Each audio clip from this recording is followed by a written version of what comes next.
Hello again, everybody. Maxwell McGee here at day 2 of PAX Prime in Seattle, joined by Max Schaefer, who's going to show us a little bit of Torchlight II here. Max, how's the show treating you so far? Show's been great. We're having a lot of fun showing the game. Sure. All right, so I think we're taking a look at some Ember Mage behind us here. Can you go ahead and tell us about this new class? Yeah, the Ember Mage is the 4th class of Torchlight. We just announced it for the show. And the Ember Mage is a magic-using class, pretty traditional, uses elemental magic like fire, lightning, poison, what have you. And can you give us a couple of example spells, maybe? Well, I don't know what we call the skills anymore, but there's like the lightning-y one, and seriously, the names of skills and stuff, we have our internal names, and then it goes through many iterations in the game before they're done, and I have no idea what they're called anymore. I know, I was checking him out earlier, and he's got like a rapid-fire fireball spell. He's sort of got an AoE lightning blast. Sure. And each character will have 20-some skills in 3 trees, and you can really customize it to the style of play you want. So if you like the direct damage stuff, you like AoE, you can make your character specialize in that. I also understand you guys made some tweaks to the engineer class since last time we saw it. Is that correct? Yeah, the engineer class was previously called the Railman, and again, we have an iterative process. We were rewriting the story, and we kind of lost the rails, so it no longer made sense to have a Railman, and it was always a little awkward to make a female Railman. So yeah, I could see where that might get a little weird. So I'll add it up to renaming it the engineer. Yeah. So what can you tell us about this area we're running around in here behind us? Okay, we're looking at part of what we're calling Act 2 of the game. The game is really broken up into 3 major areas, that each one has a hub city, large outdoor areas around it, and then dungeons underneath. About 50% of the game takes place outdoors, 50% takes place underneath the ground.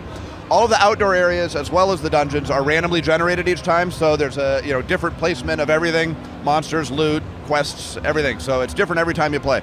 And this is the second act. It takes place obviously in a desert, and it's the first anyone's seen of this outside of our company right here for PAX. So brand new exclusive stuff. Very cool. Now I know a lot of people really enjoy playing around with the pets in the original Torchlight. Have you guys added a few new critters and maybe some new abilities for them as well? No, we took the pets out. Yeah, just done? You're just done with it? No more pets? Yeah, they weren't very popular. All right, well, let's move on. No, the pets are fully back. We're going to have all kinds of new fish that you can feed them that do all kinds of crazy things. What we're showing here actually now is the pets from Torchlight 1. We haven't put the new ones in yet. Those are fun things we do at the end of the project when everyone's totally exhausted and unable to think and process information. So we're doing the hard work now, and we're going to put in the cool new pets later, so I can't talk about what they are. All right, fair enough. Let's talk about maybe something you can talk on, which is cooperative play. I think we're seeing some cooperative play behind us here. Yep, we're supporting co-op multiplayer via local area network, on the internet, or single player offline. And it's going to be a maximum of probably 6 players in a game. However, we're releasing all of our mod tools with the game, and you can just change that number if you want. Yeah, all of our development tools that we use in the office to make the game, we're releasing wholesale. We're not disabling anything. You'll be able to customize the game to your heart's content. And is there going to be a system in the game where people can look through the mods that exist, sort, find the ones they want, activate them, all that good stuff? Right, so what happens is when you join games and using our matchmaking service, you'll see a list of games and what mods are in effect in that game. And so you'll be able to synchronize. As long as you go get the same mods, you can join those games and play with them.